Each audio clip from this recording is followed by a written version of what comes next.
هنعمل النهاردة طريقة جديدة للفراخ المخلية ومحشية بالرز والخضار بطريقة سهلة جدا وطيبة جدا. الطعم بتاعها خطير بجد، طعم حكاية. الرز مستوي حلو جدا والفراخ مستوية وما خدتش وقت خالص، والطعم لذيذ جدا.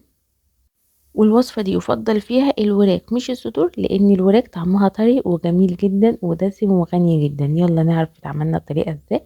بسم الله الرحمن الرحيم. هنجيب عندنا الوراك الحجم اللي يريحك واللي يحبه كله.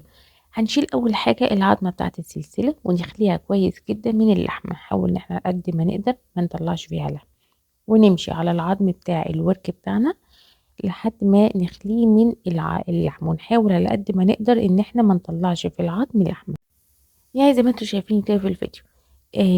بعد ما بقى امشي على العظم كده باللحمة، اروح جاية كسراها تطلع على طول معايا العظمة تطلع كاملة مخلية على طول، متاخدش وقت خالص.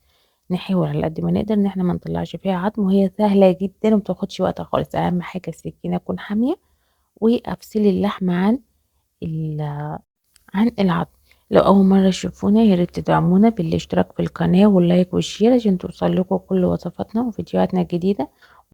هي اهم خطوة في الوصفة دي كلها، هي الوصفة دي الخطوة دي ان انا اخلي الورك كويس جدا من غير ما يتهرى مني ولا يطلع مني لحم في العظم. دي اهم خطوة جدا. كده انا خليت الورك بتاعي تماما وما فيهوش اي حاجة خالص، ولا في اي عظماء او اي حاجة تماما، واكون غسلاه كويس طبعا، وما يكونش فيه اي زفار. هنحضر التتبيلة بتاعتنا، سهلة جدا وبسيطة وما فيهاش اي كلكعة. هو بصل وطماطم وليمونة وملح وفلفل اسمر فقط لا غير، عشان ما اضيعش طعم اي حاجة، كل حاجة بطعمها الاصلي. بس انا كده التتبيلة معايا تماما. هجيب الفرخة بتاعتي وهبتدي بمدق اللحمة، هحط استرتش من تحت واسترتش من فوق، ومن الاتجاه الناعم مش من المحبب هبتدي ادق على الورك بتاعي بالراحة خالص عشان اللحم ما يتهرش مني. كل ما ادق عليه بالراحة اللحمة هتطرى معايا ويكبر معايا الورك، عشان لما اجي احشيه هياخد معايا كمية ويتقفل حلو وما يطلعش مني الرز منه. بس انا جاي مجربها تاني. هجيب ورك تاني برضو انا خليت الكمية كلها وهدق عليه بالراحة خالص عشان خاطر يكبر معايا الورك.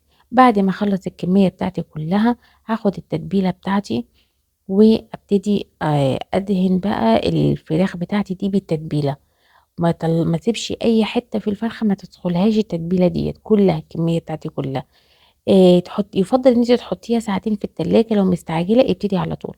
هنحضر بقى الرز بتاعنا بالخضار.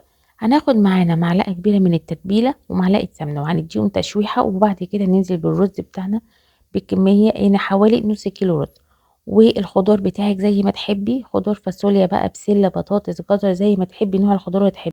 ورشة فلفل اسمر والملح ونسويه نص سوا، يعني الرز يستوي بالخضار نص سوا. بعد كده هجيب سلطانية، اي سلطانية عندنا، وندهن الطاجن بتاعنا او البايركس اي صينية بالسمنة من تحت. وهنجيب السلطانية بتاعتنا نحط فيها بالاسترتش زي ما هو، نحط فيها الورك بتاعنا ونحشيها بالرز ونقفل عليه كويس جدا ونضغط عليه كويس جدا يتقفل عشان ما يطلعش الرز بتاعنا منها. ونقلبها السلطانية على كف ايدينا وهنطلعها بالاسترتش ونرصهم كلهم جنب بعض في الصينية. وهنعمل واحدة تانية قصادكم، هنقفل عليها بالاسترتش بتاعها كويس جدا ونضغط عليها كويس جدا ونقلبها ونحطهم في الصينية جنب بعض عشان خاطر ما يفكوش. نحطهم جنب بعض مش هيلزقوا. وهنجيب بقية الخلطة بتاعتنا اللي اتبقت ننزل عليها بمعلقة زيت وندهن الوش بتاع الفراخ بتاعتنا كلها من فوق. منسيبش اي قطعة من غير ما ندهنها كلها من فوق كويس جدا، تكون اتشربت التتبيلة بتاعتنا. وهنكون مسخنين الفرن بتاعنا على حرارة مسبقة، وهنغطيها بالاسترتش بتاعها عشان خاطر ما يلزقش مننا الجلد يلزق مننا في الفويل. وندخلها الفرن وهي متغطية بالفويل حوالي نص ساعة او ساعة الا ربع على حسب الفرن بتاعك. لما تستوى هنشيل الاسترتش بتاعها ونرجعها تاني الفرن عشان خاطر تشرب بقى وتنشف معانا وتاخد الوش الذهبي الحلو دوت. مش قادرة اقول لكم الطعم بتاعها والريحة بتاعتها طعمها ازاي، خطير بجد. لازم تجربوها وتقولوا ايه رأيكم في الكومنتات. لو جربتوها هتستغنوا عن اي طريقة للفراخ المحشية بعد كده، زي ما انا اعتمدت الطريقة دي بقت دايما معايا. لو عجبكم الفيديو يا ريت تدعمونا بالاشتراك في القناة واللايك والشير عشان توصل لكم كل وصفاتنا وفيديوهاتنا الجديدة.